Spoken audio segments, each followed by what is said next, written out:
Well, welcome everybody to this edition of Actually Olympia, the podcast. I'm your host, Jay Burney, City Manager, and with me is Assistant City Manager Stacey Ray. Welcome, Stacey. Thanks, Jay. Good to have you here with me as always, and looking forward to a really amazing topic today as we're going to talk about our Inspire Olympia program. Yeah, let's do it. I'm really excited about today's program, so please help me welcome Amelia, Molly, and Mary Grace, and we're going to talk about our Inspire Olympia program. So welcome. Thank you, Jay. So one of the things we do is I always start with this question about your origin stories. So I always say that our government employees or city of Olympia employees are like superheroes serving our community, and every superhero has an origin story. So I'm interested in how you got into this work and why it's important to you. So Mary Grace, we'll just start with you. Okay. My origin story, it's such a big question. I started my career in Washington, D.C., straight out of college. I landed a job first with a congressional office, and then that took me to the Justice Department Civil Rights Division, working for the Japanese American Redress Program, which was pretty exciting. I did that for 2 years as a program assistant, and then life took me out here to Washington State, and landed me in Olympia, of all places. I was excited to come here, though, and love the Northwest. And the next job I landed was with state government. And 26 years later, came to the city. But with the state, I was at the state capitol campus, primarily part of the stewardship team there. I did capital planning and historic preservation. I remember when you did that work. Yeah, and I had a lot of interaction with the city through that work. And so I knew what the city was doing in the arts. And came to the city as historic preservation officer. And then from there to Inspire Olympia. So it's been a great progression. And it's interesting that it started with civil rights, started with people having access to basic human rights, and has come full circle because I believe the arts are also basic human rights. So. What a great story, and we're Yes. glad to have you here at the City of Olympia. And I am delighted to be working with these two. Well, let's go to Molly. Hello. Hi, Molly. I'm glad to be considered a superhero and not like the supervillain telling this origin Yes. story. But I actually grew up in Olympia, and I've always been a nerd. So one of the things I loved to do was tour places in Olympia, like the Olympia Brewery. Do you remember these tours back in the day? Yes. I could probably give you that tour still from memory. I was Or- too young to get a beer at the end, though. Same. Yeah. But you got the Pepsi, which was kind of Yeah. a good consolation prize. So, Yeah. I mean, the bottling line was amazing regardless. And I also love going to like the state capitol and doing those tours and things like that. So just embracing that idea of education and curiosity and Yeah. love of place very early on. So from there, studied history and education, and my first job out of college was as a classroom teacher for middle school students. From there, I decided informal education might be more of my path, getting to work with all of the cool things. So went into museum work and was at the Washington State Historical Society for about 10 years, working in a variety of different programs.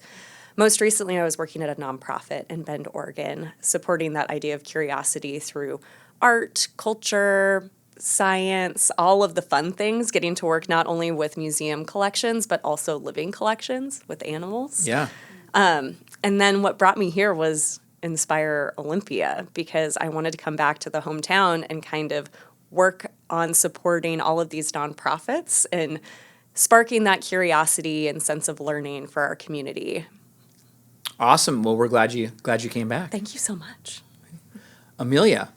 Yeah, so I've been an artist for most of my life, and I did a traditional art route. So I got my BFA and my master's in fine arts in studio art and painting and critical theory, which basically just meant I was alone in a room making art and thinking about things a lot.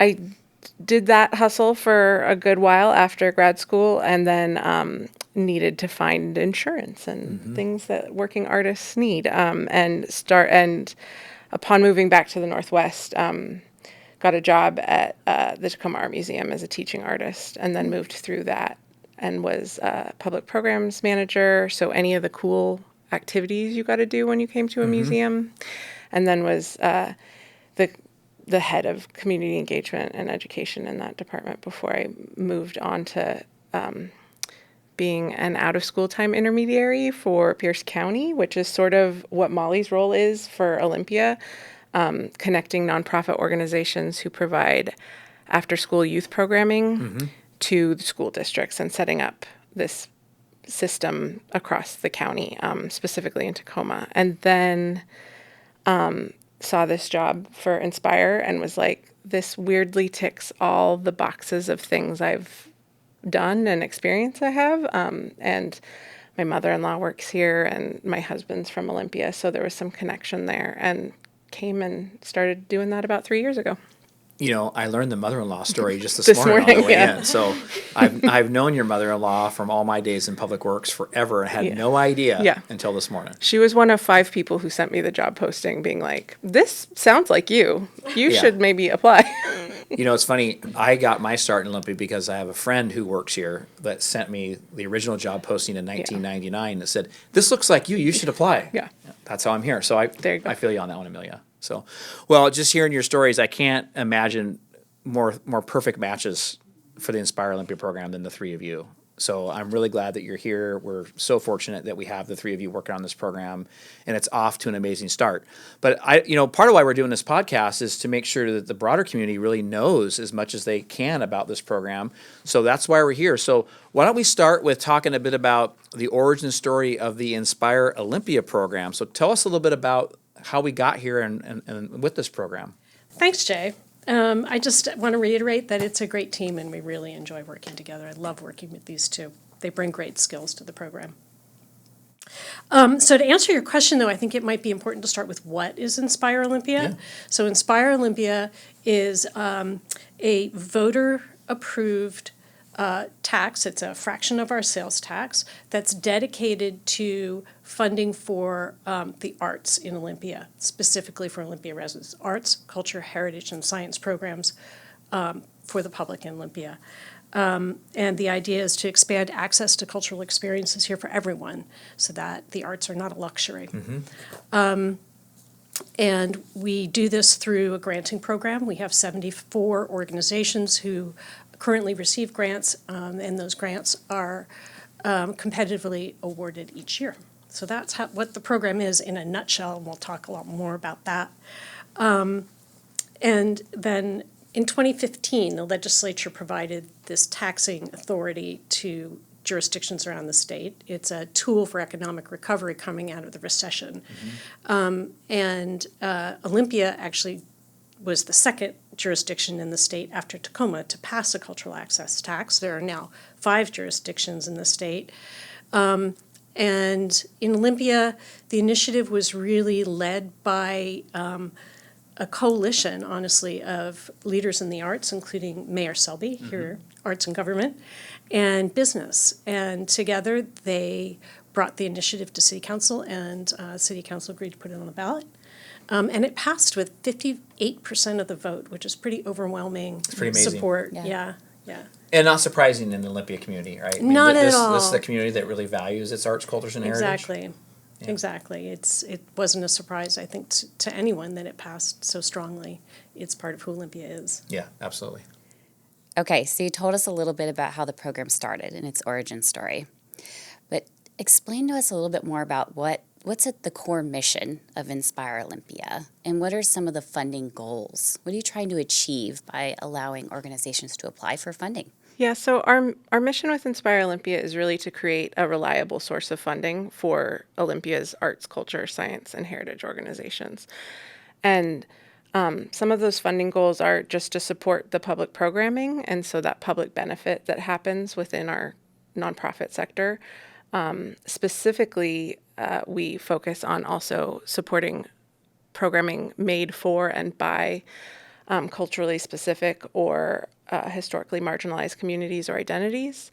And we also have a focus on cultural access in public schools, which is Molly's role, and we're really excited to expand that work in the future. And then also our other primary funding goal is to support collaboration and sustainability within that ecosystem of nonprofit orgs. So we really kind of are the funding source that can stay through a lot of the ups and downs Yeah. of the outside world, which is great.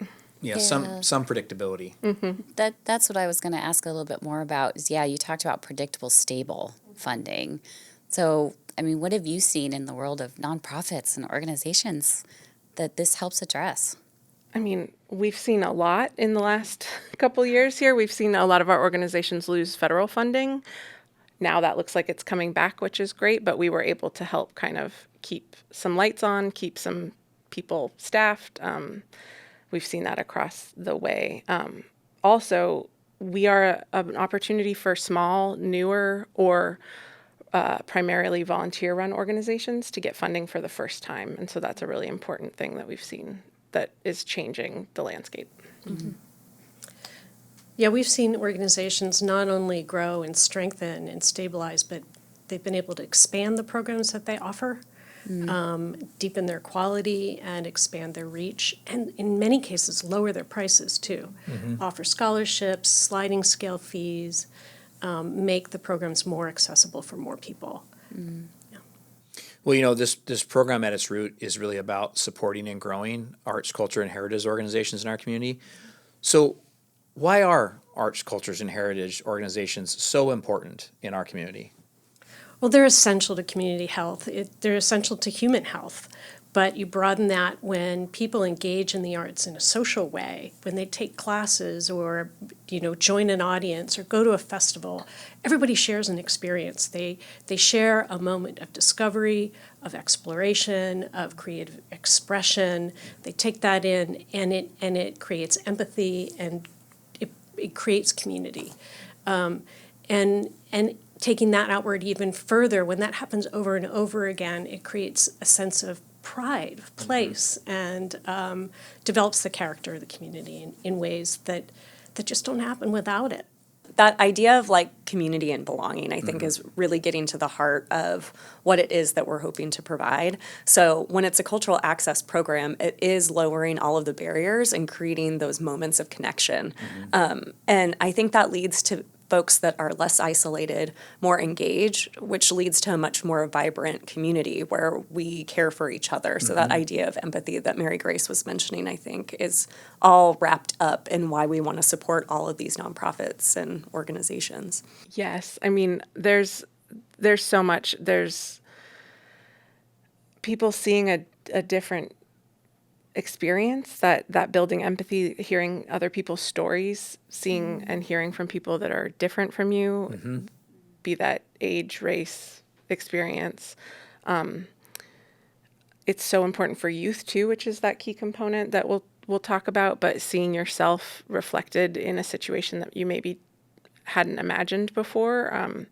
And getting people out of the house. We're still seeing post-pandemic attendance. It's starting to grow, but people are still, we got cozy being alone, and for sure. And we need each other, and this kind of helps bring people out and realize that we need each other again, and do it through something fun like seeing a dance performance or a play or. Well, and I've heard you talk about the wellness element too, and I think that connectivity piece speaks to that, right? Of needing to be engaged with other people or have shared experiences. Yeah. Find your community. Yeah. So can you tell us a little bit more about the equity component? Because you've talked about belonging and connectivity. And so how does equity play into the Inspire program? I mean, it's on a few levels.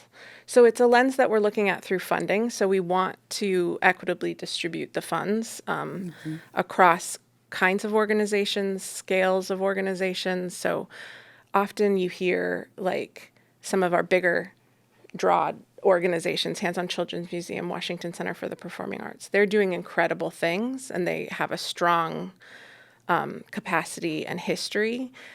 We don't want to give them all of our funding. We want to support them, of course, but we don't want to give them all of our funding because there are these small seeds that have been going on, some for years, just without funding and without recognition, really, and they just are in our community being strong. And then there's new stuff that can be emerging. So there's an equitable plan for the distribution of the money, but then also we're asking our organizations to really look at their internal equity work and their external equity work. And that looks like access in a lot of ways.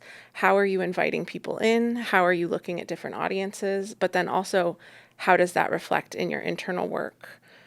What does your board look like? What does your staff look like? Again, that key of like, people want to see themselves reflected in things. And so to have a diversity of people in planning and execution of public program is really important.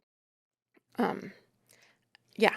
So the way that we're distributing the funding is one equity element, and then the way that we're asking our organizations to use that funding is the second important equity element. And then a third really important one is the public access, the cultural access in public schools program, which really levels the playing field to make sure that all our kids, no matter their income, are receiving some level of direct access and hands-on experiences. Well, and you said 74 organizations.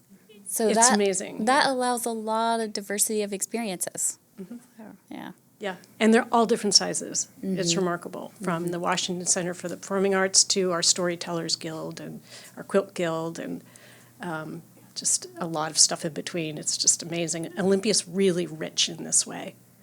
Well, and Amelia, you touched on this about the learning aspect. I mean, we build connectivity, we build belonging, we build equity through learning. And the more we open ourselves up to different experiences, to different things, we grow as individuals. And through that learning comes a lot of those things that we're talking about here. Yeah. So I think that's a great response. So what's especially beneficial about Inspire funding? You know, what is this type of funding and why is it so needed today? And you've touched a little bit on this about filling gaps, but talk a bit about why this particular program is so important for this community. Well, reliability, we talked about that, when it's locally funded, so nobody can take the money away from us. If the state has a shortfall or the federal government has a shortfall, this is steady. Yep. So it's reliable, it's local, and it's flexible. So private grants, for instance, or state and federal grants too, will have restrictions on how the funding can be used. Inspire Olympia is really flexible. Organizations can use it for any operational use that supports their public programming. And in that regard, it makes the money really, it helps organizations go from just surviving really to thriving. Yeah. They can use it in a way that they most need and can move their focus away from just always having to work to fundraise so that they can meet their basic needs and keep the lights on, as Amelia said, to really being able to think more deeply about their mission and how they deliver it in the community. Love that. Love that. Well, let's talk about the types of organizations that can be funded. So what types of things can be funded with Inspire funding? What kinds of things can't be funded through Inspire funding? Yeah, so Inspire funding is designed to support registered nonprofit organizations. We have a little flexibility in that. In one of our funding pathways, we allow for fiscal sponsorship. And the mission focus of those organizations should be in arts, culture, science, or heritage. There's a broad range of what that looks like, as you can imagine, with 74 organizations. And then the org must be located in Olympia or do the majority of their work in Olympia or for Olympia residents or OSD students and teachers. And so that looks like a lot who are in Olympia, but a few that are outside because they draw a lot of people. As you know, we're a small square footage kind of town, and so the edges are a little wiggly there. I love that. Yeah. And then we've built 2 funding pathways so that new organizations who haven't done any work in Olympia are supported, but also orgs who have a long history here are supported. What am I missing? Those are the main ones. Yeah. I think that's pretty good. I'm gonna carry the wiggly with me because I like that description. I mean, even if you just think about it as a county and the 3 cities in the county, I mean, not everyone fully understands boundaries. Totally. You know, we have to understand boundaries with this program because that's how it's established. But I think the key is organizations that also do business in Olympia gives a little more flexibility and to what we can do, can and can't do. So I think that's important. Yeah. The arts don't know boundaries. That's right. That's right. That's very true. Yeah. And then you also asked what we can't fund, and there's some specific things that are called out in the RCW that we can't fund. Communications, broadcasting, TV, magazines, newspapers, things like that. We can't fund ourselves, so other municipalities we can't fund. And then it's also not designed to support individual artists directly. So we encourage our organizations to hire individual artists to do their cool work and partner with them, but we can't give funding directly to individuals. That's good to know. So one of the things I really love about the Inspire program is that you're definitely a funder, but you also provide a level of support for organizations, both to help them kind of as an entry point into the funding program and also to kind of build capacity over time. Can you talk a little bit about those kinds of supports? Would love to. So we started out just by bringing organizations together in one room. Our first funded cohort, we brought them all together and introduced them to each other and gave them time to network socially. And they loved it. And it was an amazing energy builder because of all the cross-pollination that happened. And sort of the recognition that they're not in it alone. I mean, being a nonprofit is hard work. And suddenly they had, colleagues all in the same boat. So that was the first thing, and we've continued to do that. We'll do these convenings at least twice a year. And then we also leaned in hard to all the existing resources in the community that are available through the Community Foundation of South Sound and the Nonprofit Association of Washington and the Secretary of State's office, and made sure that our nonprofits are aware of all the free training there is out there around how to be a nonprofit and how to build a board and how to do the financials and the budgeting and the legal. So that was the second thing, was to make sure that they were aware of resources and direct them there. And then the third thing is to really begin to leverage the expertise that's already here. This is a really deep bench, this nonprofit community, and they have a lot of experience. So we put together a panel on grant writing with local experts. And we hired Triceratops Technology, which is also one of our grant organizations. They're a local nonprofit that specializes in technology solutions for nonprofits. Right here. Yeah. So we had them do a series of trainings for our cohort in different topics, and also provide some one-on-one technology, help. So that's another example, and we'll continue to do that. Most notably, and I'll pass it to Molly, Molly's going to be developing some workshops around how to work with the public schools. And so the third area of sort of development and capacity building is really going to be focused on kind of the local community, things that they need to know to operate well here in Olympia and with the public schools. So do you want to talk about that for a second? Absolutely. And I think it's a really unique opportunity for a funding group like us to be able to provide that additional layer of support for that capacity building. So not only are we going to hand off those resources, but also say hey, maybe it's intimidating to look at all of these free things that are available to you, but these are ones that we know are reputable and are going to be a good fit for all of us here in Olympia. So for our CAPS program, which I think we're going to come up with a different name for it. It doesn't quite give a descriptor, but it's cultural access in public schools. So, so far that has looked like additional funding to make sure that all of these nonprofits and all of their great work is kind of penetrating to our local students. We also provide transportation funding to field trip opportunities, but from here, we want to make sure that we're supporting all of these nonprofits in thinking about how they can bring their programs to students, so youth audiences, and then also how they access the public schools and what that can really look like. So these opportunities for learning and growth would be what do we know about standards-based learning? How are we making sure that we're supporting teachers and students in their science curriculum? How are we reinforcing that understanding of how this is relevant to their lives? So we're seeing organizations think about field trips, right out here to Budd Inlet to see how estuaries work and how they can see the geology is impacting this area. So a lot of what Amelia had mentioned before was funding different sized organizations. So thinking about those smaller organizations and how we can support them to get more into the public schools like some of our larger organizations. Yeah, so you transitioned perfectly into this discussion around cultural access in public schools partnership. So why, and you've touched a little bit on this, just maybe a little further about why is it important for us to have an emphasis on school-based learning and school programs? Oh my gosh, absolutely. There are so many reasons. I mean, truly, we want to make sure that we cultivate that sense of belonging and place in all of our students. We want them to know that they are a part of this community and also understand that we all have a responsibility to this community to make it a really great place.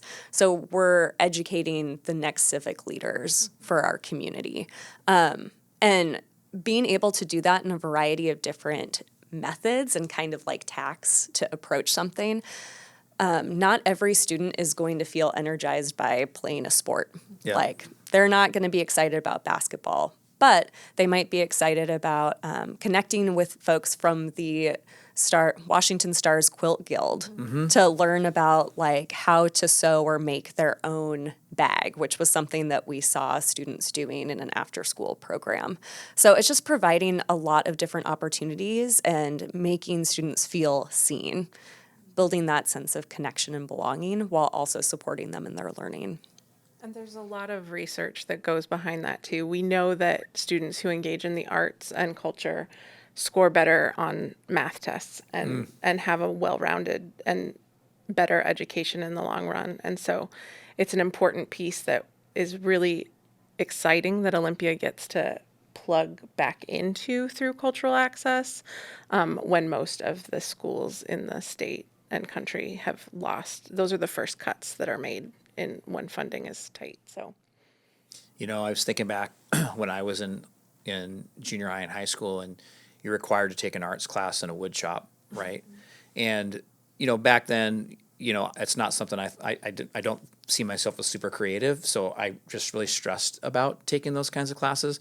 But, you know, when I compare my experience there to like a math class, you don't get quite as excited about the math score as you do about, look what I created. Like, look what I actually built this in a wood shop when I didn't think I had the capacity to build it. Or I actually, with a little coaching and a little encouragement, I painted something, right? That maybe doesn't mean a lot to anybody else, but means a lot to me. And the imagery that I created is some sort of emotion that came from me. And you don't really think about those things. And I think giving kids more exposure to get them to think along those lines, to bring out pieces of them that they don't even think they have, right? I think that's what's really magical about this. Oh, absolutely. Absolutely. And it's really fun to just see like those aha moments come out. One amazing part about what we get to do is we get invited by the organizations to actually see these programs. Oh, yeah. So recently we were able to go to Centennial Elementary for a String and Shadow puppet show. And I don't know if you've heard of String and Shadow, but they do public performances as well. If you have not been, you must go. They're They do epic. them every summer. But they developed a program that was focused on social emotional learning for students, and they were able to get around to every elementary school in the school district. And it was a puppet show that was kind of getting them to slow down and think about how to regulate their emotions, do some deep breathing, and kind of approach problems head on when they're calm and like reoriented. But they did it through this amazing puppet show where they're on I can't even remember they were going to save the SS Taco, and there was like the sea captain and like and accordions. I mean, just the whole thing. And it was amazing. There were songs, sing-alongs, the kids were doing the wave in the gym. But at the end, they actually did a question and answer session. And, you know, there were some off-topic questions from like the littles. But then one of the fifth graders asked, how did you make all of that sound? How did you like make these like ocean sounds and hear the seabirds and things like that? And one of the actors was saying, oh, well, I have a lot of experience putting together sound for other plays and things like that. And you can see the student have this moment of someone actually does that. Yes. And there are people here that I can learn this from. And so that's just one small example of us getting to see not only all of these students learning about social emotional learning, but you're opening up this pathway for students thinking about things they might never have explored otherwise.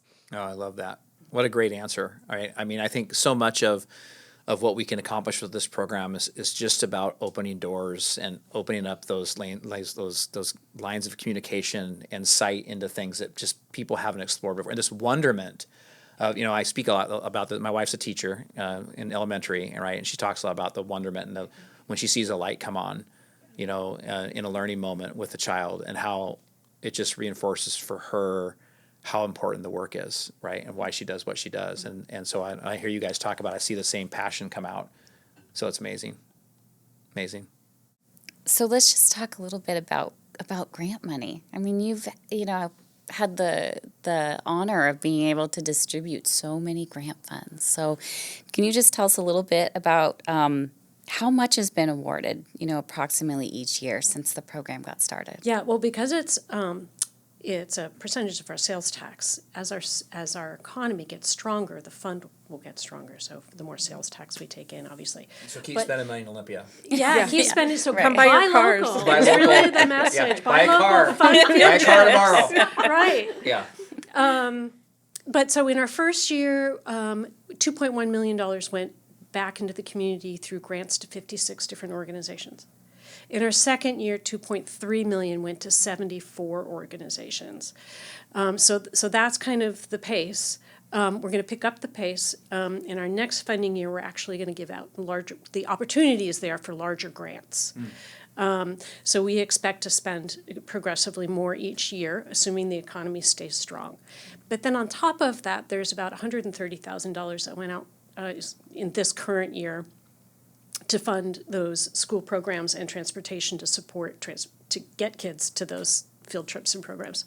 And that number should also grow, probably double, as Molly's work really takes root and our programs and our teachers become more aligned. So it's an exciting investment in our community. Yeah, that's great.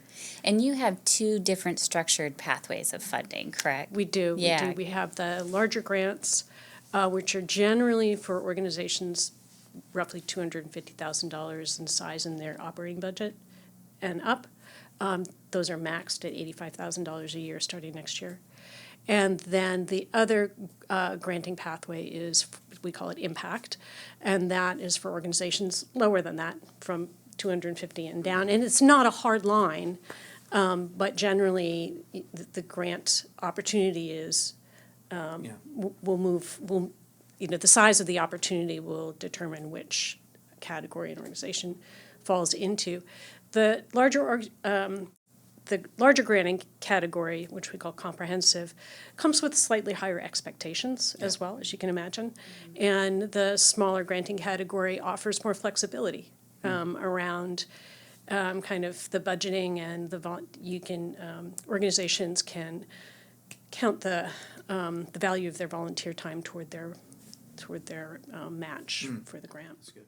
And what was the purpose behind establishing those two separate pathways? Well, it was equity largely. As Amelia explained earlier, you don't want all your large, more sophisticated organizations with paid grant writers to kind of take the ball away. So we divide it really into 2 groups so that apples and oranges each are in their own boxes. And it helps us to ensure that we are providing adequate funding for smaller organizations and organizations who really in the middle, who really are in the squeeze. Yeah. They are hiring staff for the very first time. They are mostly volunteer-run organizations. Those are the ones really struggling to make it work. And the way the funding is structured, proportionately, they have the largest opportunity for grants. Yeah. And you've also, in part of the support, you provide some advanced workshops and guidance for some of those smaller, newer organizations to apply to. For any organization. For any but organization. We work more with the smaller orgs who don't quite know what they're doing for the first time they're applying for an application. So we always have an info session that's recorded and that walks through just the what is this application? What are the questions we're being asked of? How to fill out the budget forms that we're asking them to do. And then we as staff don't rate the applicants. We're not part of the review committee. We help facilitate it, but we don't really, we try to be as quiet as we can in those meetings. And so because of that, it lets us really work one-on-one with the organization. So folks can request time where we can read their drafts and give them feedback with a reviewer lens. So I will often look at this and just be like, so here are the like points that you will miss points on if you don't address this, for good or bad, but talk about it. We're looking for that in your application. Or we get a lot of folks who are unfamiliar with Excel. So it's just like, help me with my budget. Here's the things I have. And then it's like, okay, I can help you with that. And so that's a really unique thing for a funder to be able to offer, which is pretty cool and really does help support the smaller organizations. And that's up until the day before the deadline. We're helping people with that stuff. Well, it's one of the things I really appreciate about how you guys have designed the program and all the assistance that you provide leading up to grants, because it can be daunting. It can feel really difficult when you don't have a support team or grant writers on your team and making sure that you're making the right case. So when you get reviewed, people can really see what the possibilities are.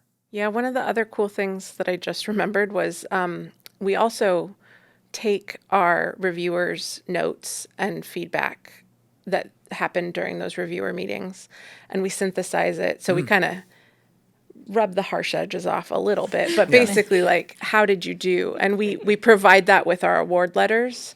And so whether you get funding or not, you're also getting sort of a one-page sheet of like, here's why you scored what you scored. Here's some areas that folks can do better in, or some things that you excel at. So it's like, talk more about that, because we try to coach our review panels to give good feedback as well. Good. That's great. Well, you've talked about this. I feel like this has come out all along the way, but I have this question about success stories. So what's a really great success story that you could point to, one or two, of folks that got funded, organizations that got funded, and that have really done some amazing things? I'm sure you're going to say all 74 are doing amazing things, and I'm sure that's true, but maybe just a couple of examples. It's really true. It's been great to see some organizations who are mid-sized be able to hire staff for the first time. That's made a huge difference. I know that that's true of the Olympia Historical Society Bigel House Museum.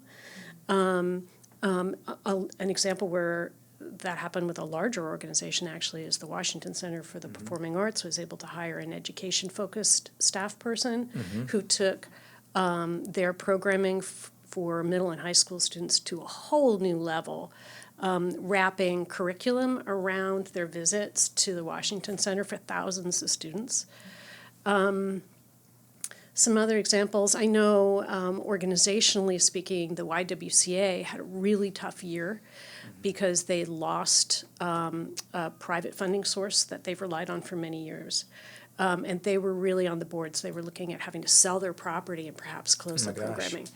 And Inspire Olympia funding kept them going while they did a major fundraising effort and have been restructuring. So it kept the doors open on a really important program that serves women and girls in our community. Yeah. So that's where that reliability factor really made a difference for one of our local organizations. Go ahead, Amelia. Just one recently that I got to see this weekend is there's Moving Parts Dance. They're a contemporary dance studio, and they just did a performance that was incredibly powerful, and the whole audience, we all collectively like became a unit of humanity through this dance performance, and that was really cool. And it was a thing that they are doing, and they now hope to expand. There's been a bunch of stuff. We just heard about the Pacific Shellfish Institute. They are an organization that is really focused on their science and youth programming through schools, but they just did a sip and sigh at Three Magnets Brewing that they thought maybe 25 people will come to like learn about the science of this area and creatures, and 75 people showed up. Wow. Wow. And they were wildly excited, and that's something that they were only able to do because of the freedom of Inspire Olympia funding, let them like have a little breathing room to think about a new way to share what they do. Yeah, wildly successful, and they hope to do more of that in the future, so that's Love it. cool. Drink beer and learn about eelgrass. Yeah, Yeah.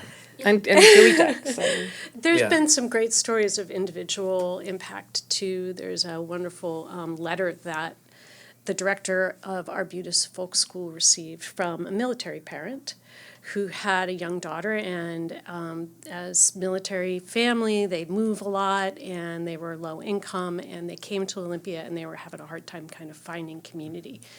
Their daughter was able to get a scholarship for classes at Arbutus, and the mother wrote a letter to thank the director because it made such a difference for her daughter. She found confidence, she found self-expression, and she found community and belonging. So when you hear a story like that, it just makes everything worthwhile. Yeah, absolutely. Yeah. I love the element of investing back in the community, because when you talk about the ability to hire staff and give someone, an employment opportunity who then can continue to live here and give back here and be part of the community here, I think that's a really important part about the economic benefits. Yeah, we didn't talk much about the economic benefits. It's almost, to me, it's almost like, yeah, of course. But the economic impact of the arts has been an area of tremendous study for about the last 20 years, and it's become sort of a fact. We all know it, and we believe it, and we embrace it, but it's especially true in Olympia. We have so many arts organizations, Inspire Olympia proves that. So the arts are a big economic driver for Olympia, and this makes a direct investment in the arts, culture, heritage, and science. Michael Cade with the Economic Development Council, he will talk your ear off about the creative economy, right? Big ally. And he's a big ally in this work. And, I've talked to him at length over the years about the value in investing in arts, cultures, and heritage, and the returns that you get on it. And how it helps you build economy in different ways. I mean, the more we can lift up and grow these organizations, the more successful they become, right? The better it is for them, but the better it is for the community, the better it is for our economy as well. Right, and because the program is plugged into the economy for its funding, it's a constant spiral upward. Yeah, love So, thank you to the voters of Olympia for kicking that spiral into motion, for setting that dynamic in motion, right? And the leaders who made it happen too. I mean, it's really a remarkable, progressive, strong public policy. Yeah. And Olympia's doing it. I'm Yeah. proud. that. Love. One of five, right? Yeah, And hopefully, one of only five. And hopefully more Yep. continue to move that Yep. forward. Yep. So, well, what's surprised or delighted you on your journey through the Inspire Olympia creation and grant and funding the grants and or what have you learned or you think you're continuing to learn? So there's a lot to unpack there, but maybe what's really surprised you about this? Well, for me as a non-native Olympian, the amount of nonprofit orgs in the sector surprised me so much.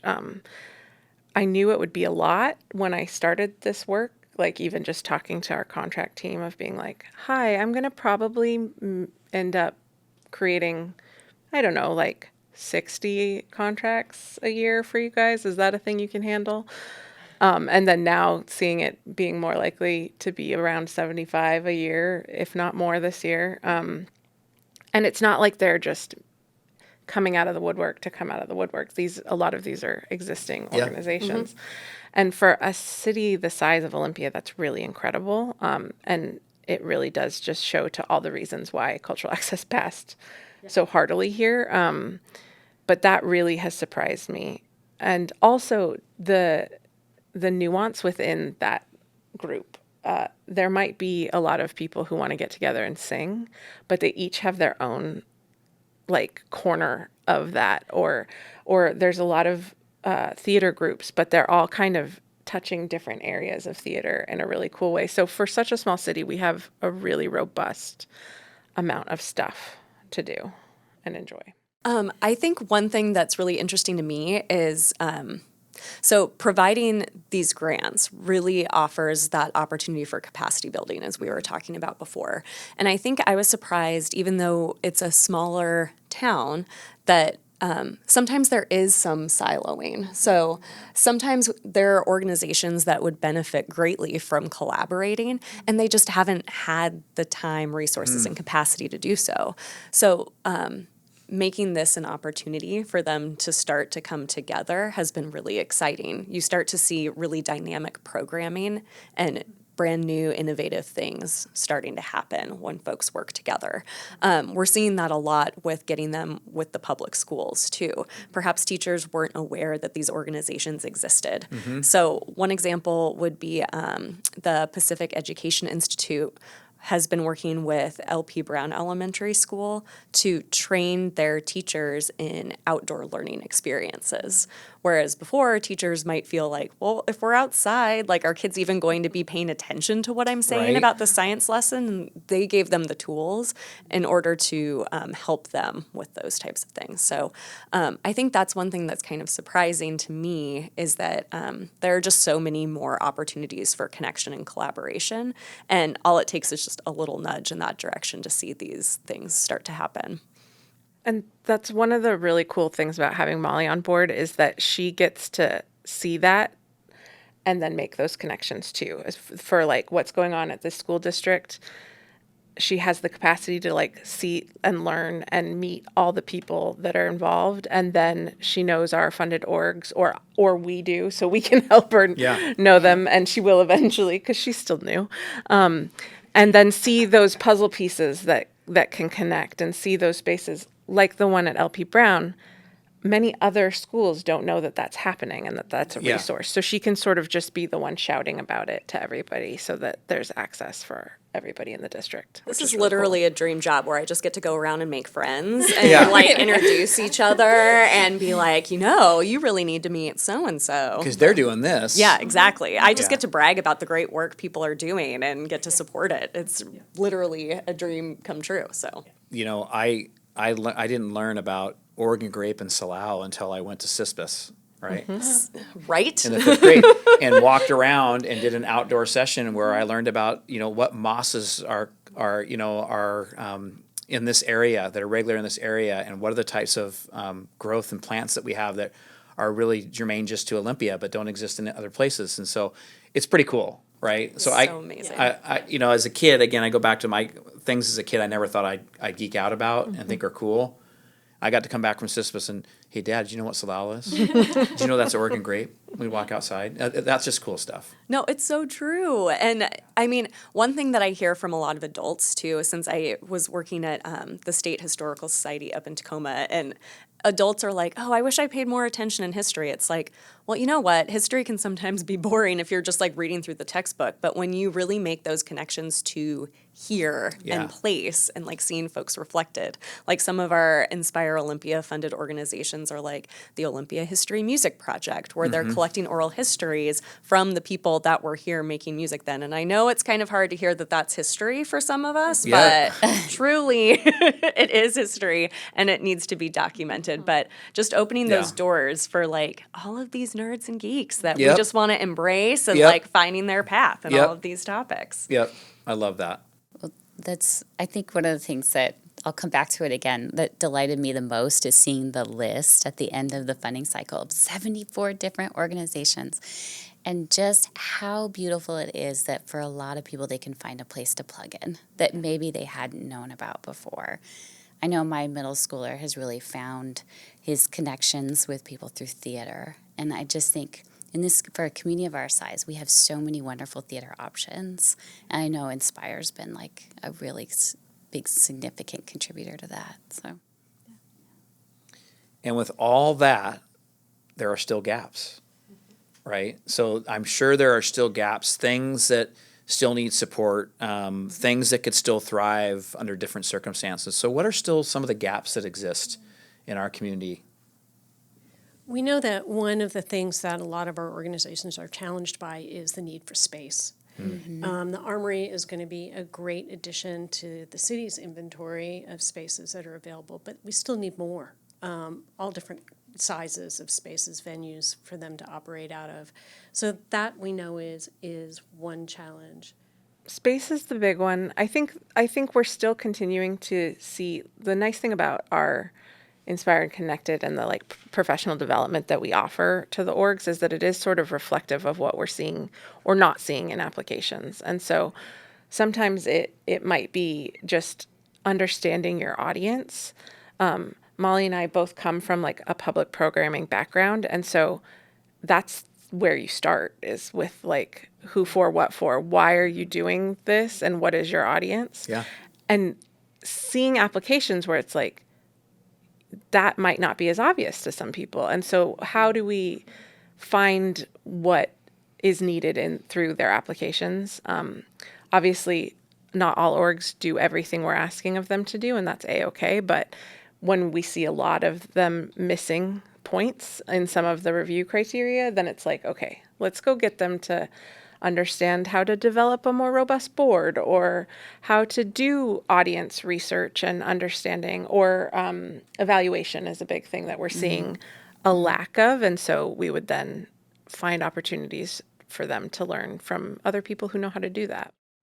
Yeah. One thing that I've noticed is just understanding systems that are currently in place and recognizing that we either need to create some new systems or adapt the ones that we have to better serve public schools and like this particular audience. And meeting needs requires a lot of like understanding where we're at and then figuring out how to adjust. Yeah. So an example of that would be lots of parents need childcare for kids of all ages, and we need things for students to do after they're done with school. Yeah. But there are all of these barriers in place. A major one is transportation. So even if one were to offer free after-school programming, they might not have transportation after that program is done to get home after that program is ended. So it's just kind of understanding like, oh, that's one of the major barriers, and then figuring out ways that we can adjust and make that happen for those students. So I think that's one of the gaps, is just understanding all of the various barriers to what we hope we're able to accomplish by providing these funds. Well, one of the biggest gaps that, as we've had this conversation that's rang true for me, that you guys are really solving with this program, is just about communication and connection, right? I mean, I don't know that I knew we had 74 nonprofits, that were looking for funding in this space, right? So there's an eye opener for me, right? I mean, I always knew this was a community that was rooted in that, but to hear that just makes my heart sing a little bit, knowing that we're helping that many organizations. And so just that connection piece for all of us, and this understanding of what's out there and what's possible through this funding, is a gap that you guys are filling with this program. And so that's just pretty amazing. Yeah. So you've, been funding programs for 2 cycles now? 2 cycles, about 2 years actually, and one 2-year grant is just wrapping up. Okay. And then our second 1-year grant cycle is wrapping up. Okay. So what are your hopes for the next several years? Like, where do you go from here? Yeah, I think we each have different areas that we're going to focus on in that. For me, I would love to see this program grow in partnership with other types of nonprofit services in the community, so social and health services in particular, and to see our nonprofit organizations using the work that they do to enrich other services, right? So senior programming or mental health services. And so to see that kind of progression would be, I think, a great way for the arts to continue to support the community in really meaningful ways. Yeah. Well, on a more of a like the admin side of our work, I'd love to see more organizations make that jump into comprehensive funding, because it just means they've grown enough to be able to hang out there. It means they've stabilized enough to be able to get there. And also because 75 is a lot, I'd love to see the collaborations that we're starting to see take shape, maybe create, like maybe there's some forming of like one new thing that could come out of 3 small things that then could better support what they all are doing, because you're not pulling audience away. Yeah. And with that, potentially finding these spaces, because obviously capital things are expensive. And so one small org isn't going to be able to like find a home in a building for the amount of funding we can get there. But so how can they become a little stronger together? Maybe there's like a theater collective that buys a new building or I don't know. There's so many things that I wait to see there. But that's on my side of things. I'd like to see maybe a little less, but with more. Yeah. Less but more. Yeah. Well, like that. Less contracts, more money. That is the dream, truly.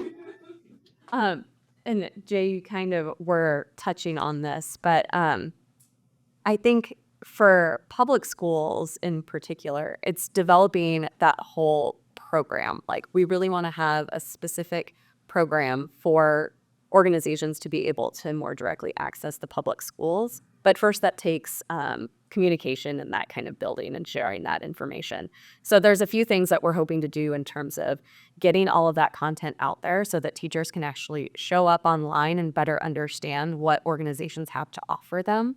And then going from there, I think it's that continued kind of uplift and connection between the schools and the organizations. So one thing that's really interesting about Olympia Public Schools is that there's less of the top-down approach.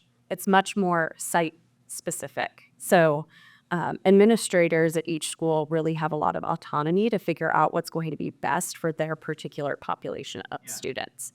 With that, though, comes like less communication between everyone. So really it takes more relationship building and kind of authentic connection. So I think we're going to be making a lot of friends over the next couple of years. And hopefully that's through like different events, website, working with Olympia School District directly to get that communication out to teachers. And then also bringing up those smaller, newer organizations. So those impact-funded organizations, teaching them what it means to actually provide field trips and show up in classroom settings so that then they're ready to take advantage of all of those mechanisms that we've put in place over the next couple of years. We'll also just provide the opportunity if there's any kind of growth or changes or any evolution to any kind of evolution you might see coming to the program over the next 5 to 10 years. The program's only authorized for 7 years. So I think one of the major things that we'll be looking at is a campaign for City Council to reauthorize this tax to continue. I don't think that would be a hard-fought campaign. I hope not, but we want to do a good job in proving that the program is fulfilling its promise, and so look for that in 2029, and buy local. Yeah, and I will say, I mean, you do at the end of each year a really nice job of storytelling through an annual report. I mean, you have the opportunity to talk about what the program is doing. So I know you put out two suppliers. Yeah. One that has actual data from a full year. The first one was more of like what we did in the last year to get this going. And then we have contracts. Yeah. And this one has a lot of really great numbers and pictures. So encouraging people to go check that out on our website. And I'll add one more thing, I think, which is that I think we've said along the way, it's nonprofit work is hard. Yeah. It's passion work. People do it because they love it. And because it's hard, they need support. So volunteer, join a board, go take the class, get engaged, take advantage of this amazing resource we have in this community and build it up.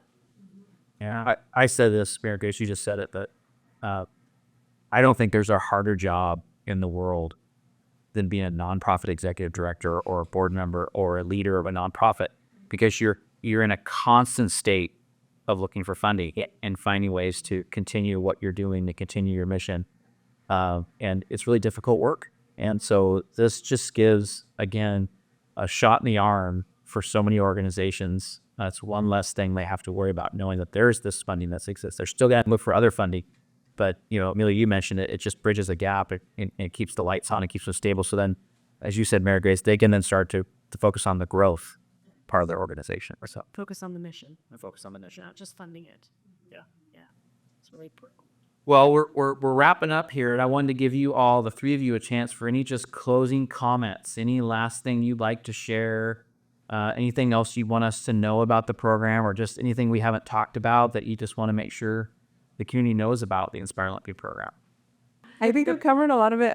I just hope that people get out and participate, and you might not know the ins and outs of what Inspire Olympia is because you're just a citizen, but hopefully you hear our name and see our logo sprinkled around at stuff, and it becomes not a like, oh, what's that? It's like, oh yeah, Inspire was there again. Have we got? And then go participate in some stuff. I think that's a major goal for us is just we want to be really proud of this program. We're one of 5 communities in the state of Washington that offers this granting opportunity because we really value arts, culture, science, and so I would love for the community to be committed to all of those many nonprofits that we have doing all of this great work. And hopefully they start to brag about it too. Like, hey, we're from Olympia where we have this program that supports all of these local nonprofits and we all get to benefit from that. So that's what I'm hoping to see come 2029 when we're talking about bringing this back. Well, thank you to the three of you for being here today. This program is in great hands, with the three of you, and it will continue to be in great hands. And so just thank you for all that you've done just to support the community in the ways that you do and to make sure that this funding gets to the people that really need it, to organizations that really need it. So just a lot of gratitude for you. I want to thank the community for continue to support the Inspire program, and for the City Council. 2029 is coming, City Council. For continuing to support the program, right? Because I think it's done amazing results. And just to all the grant recipients and those that are applying, and just thank you for all the amazing programs that you're providing in the Olympia community. And they're so important just to the health, well-being, and connectedness of our community. So just thank you for continuing to apply and for continuing to do what you do in the Olympia community. So with that, I'm gonna send it over to Stacey to close us up here today. I'll just offer my own thanks to the three of you. You're so incredibly talented and you're so committed to the program. And it's a joy to see you talk about the thing you get to come to work and do each day that you love so much. So, thank you for that, for making a difference to community members. It's been great learning more about you. Thank you also for sharing your stories today. So, just thanks to everyone for listening.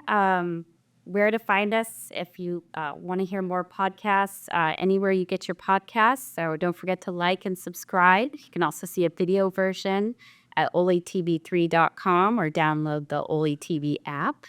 It's really good, as we like to let everyone know. Also, if you have a question or want to send us a note, you can email us at olytv@ci.olympia.wa.us. So thanks again. All right. Thanks, everyone. See you next time. Thank you.